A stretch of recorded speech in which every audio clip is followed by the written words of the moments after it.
a Subway franchisee can be tailored to suit your bandwidth or your own particular situation or requirements. The startup cost of owning a Subway franchisee is significantly lower than its competitors.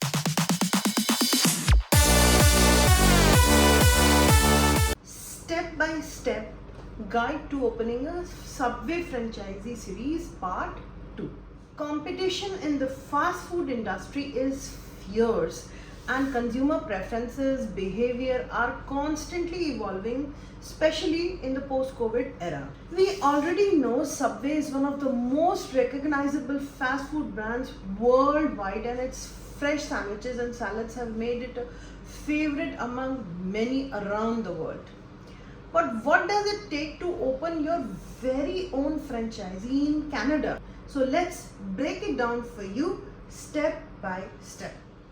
Now, let's start by delving straight into the key requirements and costs involved in acquiring a Subway Canada franchisee. From the initial franchisee fee to ongoing royalty payments, there are considerable financial commitments you have to consider.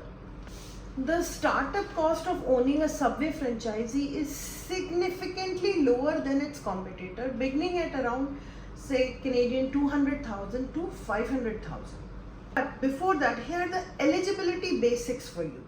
Number one is minimum financial requirement. As per the company, the financial eligibility requirement is 150,000 net worth with 100,000 liquid assets cash in hand per location. Like for a one Subway unit, this is the company's basic financial eligibility requirements. And then is the initial investment. The estimated investment for a Subway restaurant ranges from, say, 225,000 to 525,000, somewhere around that, depending on various factors such as building size, configuration, location, and of course this does not include the purchase of real estate, which definitely, the real estate is definitely a different ball game here in Canada.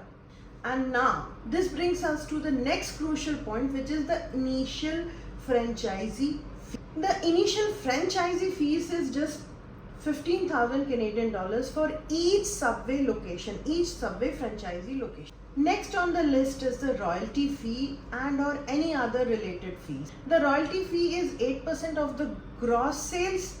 The advertising fee is 4.5% of the gross sales. So in total, they charge about 12.5% of your gross sales. Now the next crucial point is the franchisee contract term. The Subway restaurant franchisee term is usually 20 years. But just like any other business, running a Subway franchisee obviously comes with its own challenges. Now, that was their basic franchisee requirement framework. So, and I've talked about in the part 1 a lot about the reasons, pluses, pros of having a Subway franchisee. So now it is very important to discuss the cons at this point.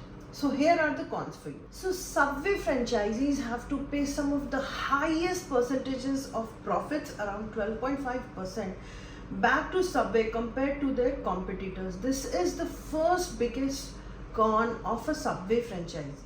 If you are running a successful Subway restaurant, if your restaurant becomes very successful and popular, then someone else might just be allowed to open another Subway not very far from your location.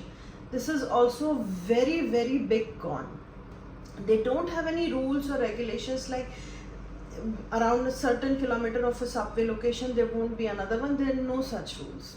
Subway literally controls all the pricing, everything, right from how much you can sell a pop for to their sandwiches, everything is totally in control of Subway master franchise.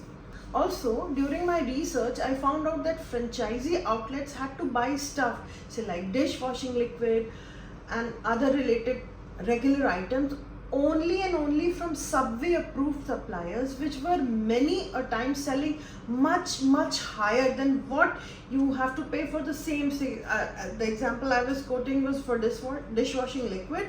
So you can get it at very cheap prices at your grocery store or a dollar store, but it was many times expensive to buy from their registered or designated vendor. So that's also such a big con. So there you have it, a step-by-step guide on how to start a Subway franchisee in Canada, along with its con, which I came through during my research. This is a basic two-part series which gives you an idea of why you should have a Subway franchisee. Secondly, what are the financial eligibility requirements, and then what are the cons. It's an exciting journey with a lot of potential, but it requires care. As in any business, it requires careful planning and commitment. If you found this video helpful, give it a thumbs up and share it with anyone you think might be interested in franchising. And as always, if you have any questions or comments, drop them in the comment section below. I would love to hear from you and answer common queries or common questions. Thanks for watching, and I'll see you in the next video. Keep brewing the entrepreneurial spirit with Desi Chai. See you in the next one.